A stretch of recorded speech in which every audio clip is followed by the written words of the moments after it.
Hello dear students, welcome to our concept booster classes.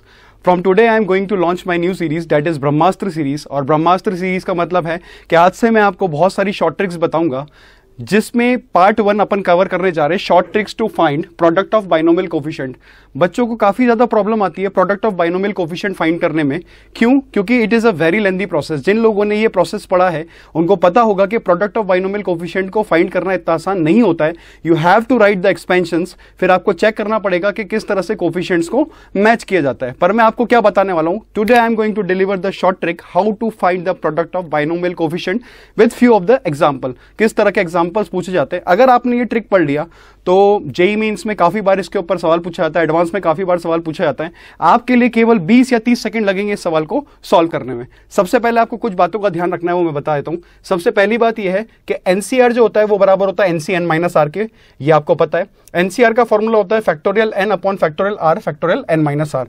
Short trick start करने से पहले मैं दो बातें बताना चाहूंगा।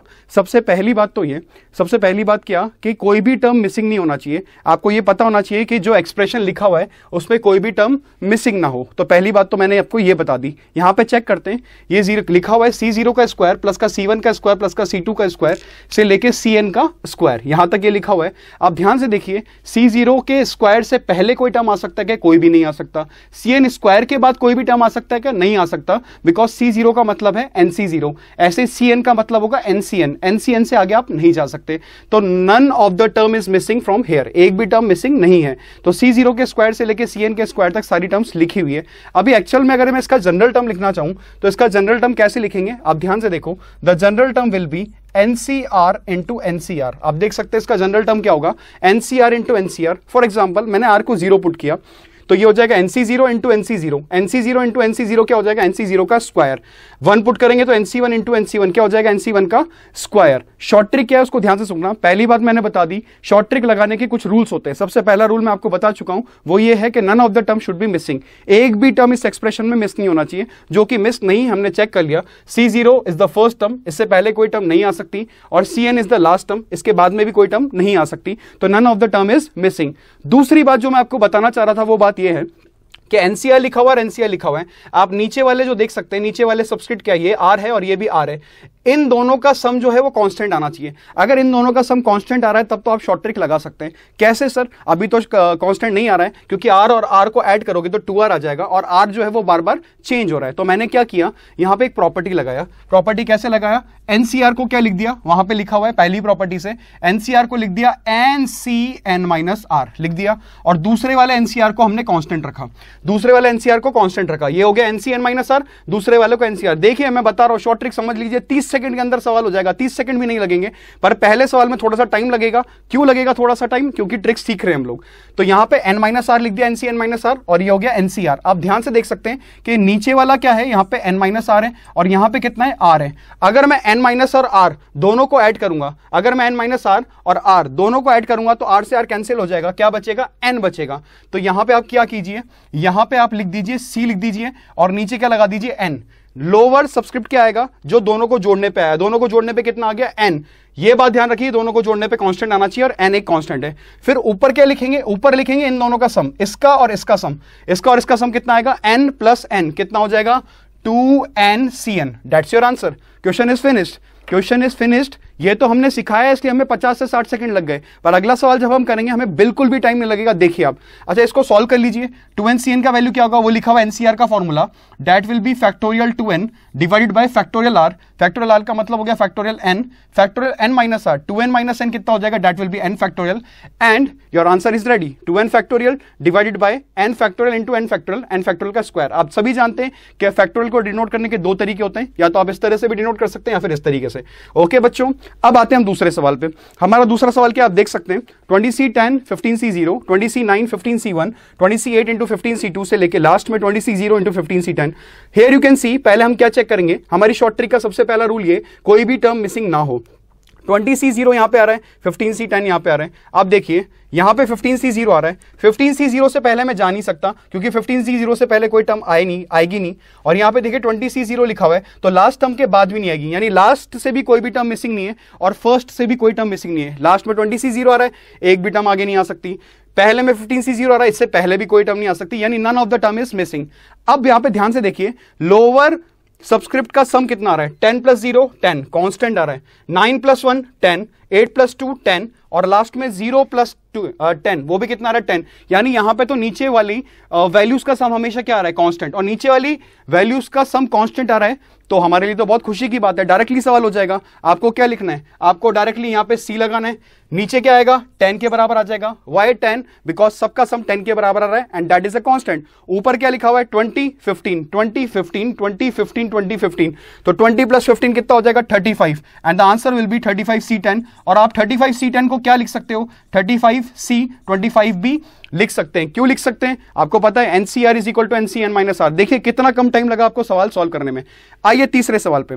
तीसरा सवाल आप देख सकते हैं, ये क्या होता है, ये इस तरह से लिखा हुआ है, ये अगर इस तरह से लिखा हुआ है 50, इसका मतलब ये क्या लिखा हुआ है बच्चों 50C0, ये हो जाएगा 50C1, ये 50C1 50C2 और लास्ट में 50C49 50C50। पहले तो हम क्या चेक करेंगे, कोई भी टर्म मिसिंग है या नहीं है। सबसे पहले शुरुआत में देखो 50C0 आ रहा है, 50C0 से आप पहले नहीं जा सकते क्योंकि कोई भी टर्म नहीं आएगी। लास्ट में आ रहा है 50C50, 50C50 के बाद भी कोई टर्म नहीं आएगी, यानी none of the term is missing. अब आता है जनरल टर्म लिखना है। इसका जनरल टर्म क्या आएगा, मैं आपके सामने लिख देता हूं, 50CR × 50CR+1। अब ध्यान से देखिए, अगर मैं R को 0 पुट करूंगा तो 50C0 × 50C1, that is your first term. R को 1 पुट करूंगा तो 50C1 × 50C2, that is your second term. Last में R को 49 पुट कर दीजिए तो 50C49 × 50C50, लास्ट टर्म भी है। बिल्कुल सारी टर्म्स हमने लिख दी जनरल टर्म के थ्रू। मैंने आपको क्या बताया था, अभी आप देख सकते हैं कि नीचे वाली टर्म्स का सम कांस्टेंट नहीं आएगा क्योंकि ये R है और ये R+1 है, दोनों को ऐड करेंगे तो 2R+1 आ जाएगा and that is not a constant. We want कि वो चीज जो है वो कांस्टेंट के बराबर आए, तो हम क्या करते हैं 50CR को क्या लिख सकते हैं 50C 50 - R और इसको कांस्टेंट रखते हैं 50CR+1। अब देखिए आप नीचे वाले का सम कीजिए, R और R को ऐड करेंगे तो R से R कैंसिल हो गया, 50 + 1 कितना हो जाएगा 51। तो अगर मैं आंसर लिखना चाहूं तो नीचे तो 51 आ जाएगा और ऊपर की बात करें तो 50 + 50 कितना हो जाएगा 100, तो that will be equal to 100C51। ये आपके तीनों सवाल कंप्लीट होते हैं विद शॉर्ट ट्रिक, है ना। अभी हम और भी सवाल करेंगे जहां पे क्या होगा, टर्म्स मिसिंग होना स्टार्ट हो जाएगी, ठीक है।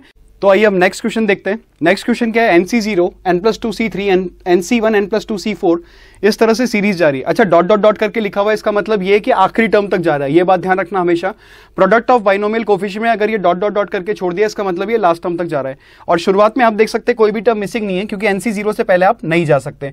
अब बात याद की जनरल टर्म लिखें इसकी, तो जनरल टर्म कैसे लिखेंगे, इसकी जनरल टर्म आएगी NCR इंटू में कितना आएगा n+2CR+3। ध्यान से देखिए NCR n+2C3 लिखा हुआ है, R को 0 पुट करूंगा तो NC0 n+2C3 पहला टर्म आ जाएगा, R को 1 पुट करूंगा दिस विल बी NC1 और यहां पे हो जाएगा n+2C4 हो जाएगा, ठीक है। अब क्या होगा कि लोअर सबस्क्रिप्ट को आप ऐड करोगे तो 2R+3 आएगा, पर हमें क्या चाहिए, कांस्टेंट बनाने के लिए, सम को कांस्टेंट बनाने के लिए आपको क्या करना पड़ेगा, NCR को लिखना पड़ेगा NCN-R। अब कुछ बच्चे पूछ रहे होंगे कि सर आप इसी को चेंज कर रहे हो, NCR को NCN-R को, इसको भी तो चेंज कर सकते हैं। बिल्कुल आप दोनों को चेंज कर देते, कोई दिक्कत नहीं है, बस ये बात का ध्यान रखना है कि दोनों लोअर सबस्क्रिप्ट का सम जो है वो कांस्टेंट आना चाहिए। तो NCN-R आ गया, n2 में कितना हो जाएगा, ये n+2 है, c कितना हो जाएगा R+3 हो जाएगा। दोनों को ऐड करते, R से R जोड़ेंगे तो नीचे कितना बन जाएगा, अगर मैं आंसर लिखना चाहूं c, R से R कैंसिल, n और 3 कितना हो जाएगा, दिस विल बी n+3। ऊपर ऐड करेंगे तो n+n+2 तो कितना हो जाएगा, दिस विल बी 2n+2, तो n+n+2 2n+2 cn+3। तो दिस इज द क्वेश्चन।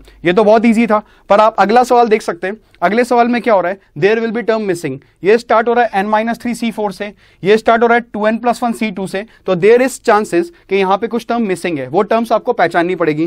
कैसे पहचानेंगे वो अभी देखते हैं। पहले तो जनरल टर्म लिखो। अगर मैं जनरल टर्म की बात करूं तो n-3 तो ऊपर लिखा हुआ है, या 4 है या 2 है, या 5 है या 3 है, या 6 है या 4 है, तो 2 का डिफरेंस है। तो कैसे लिखेंगे, एक को लिख दीजिए आप n-3R+2 n-3R+2 और इसको लिख दीजिए 2n+1CR। R को 0 पुट कीजिए, R को 2 पुट कीजिए, R को 2 पुट करेंगे, 2 से स्टार्ट होगा, याद रखिए 2 से स्टार्ट होगा तो यहां पे 2 आ जाएगा, यहां पे 4 हो जाएगा।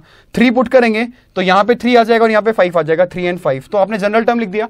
अब जनरल टर्म लिखने के बाद क्या होगा, आपको यहां सोचना पड़ेगा there will be term missing. कौन कौन सी टर्म मिसिंग है, शॉर्ट ट्रिक लगाने के लिए बात ध्यान रखना है। मैंने ये सवाल इसलिए लिया है ताकि टर्म मिसिंग वाला सवाल आ जाए तो आप कैसे करेंगे।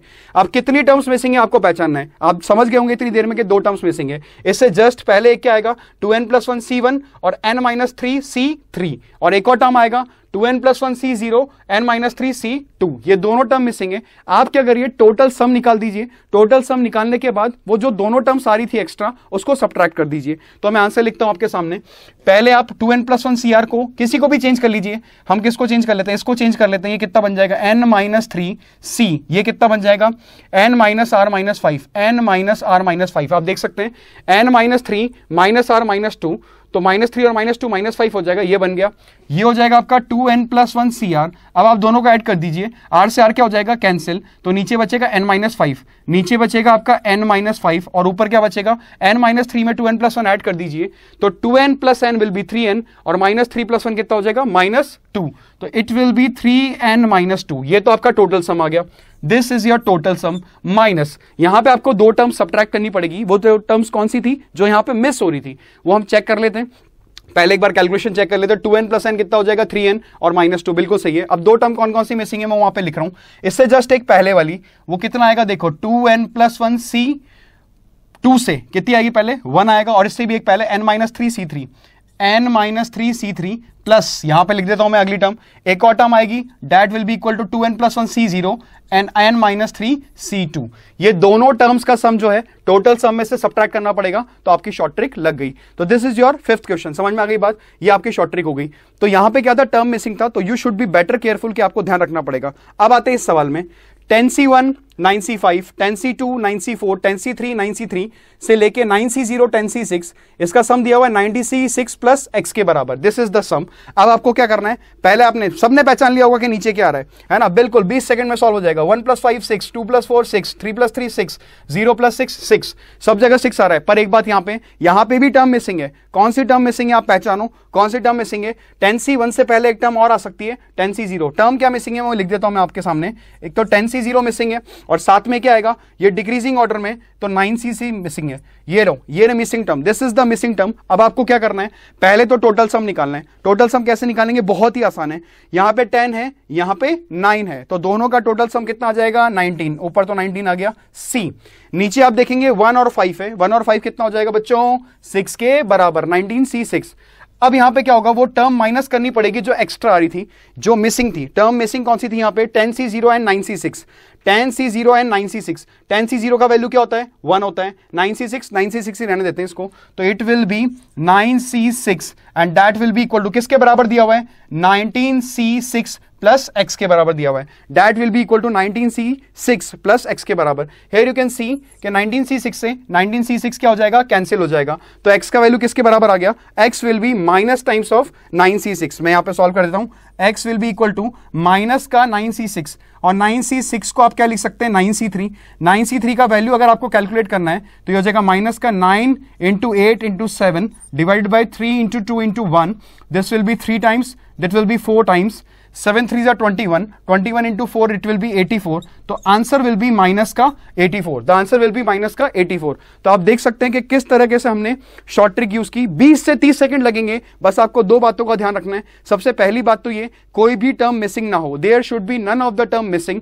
दूसरी बात क्या ध्यान रखनी है, दूसरी बात ये कि लोअर सबस्क्रिप्ट जो जनरल टर्म लिख रहे हैं उसमें लोअर सबस्क्रिप्ट का सम जो आना चाहिए वो क्या आना चाहिए, सेम। इसी तरह से मैं आपको और भी शॉर्ट ट्रिक्स दूंगा आगे चल के। This is the part 1 of Brahmastra series. ऐसे और भी सीरीज आने वाली आगे, जिससे आपके चैप्टर्स बहुत इजी हो जाएंगे, बहुत सारे कंसेप्ट इजी हो जाएंगे। अगर आपको ये वीडियो अच्छा लगा हो तो लाइक कीजिए, शेयर कीजिए, कमेंट कीजिए और चैनल को सब्सक्राइब कीजिए। Thank you so much.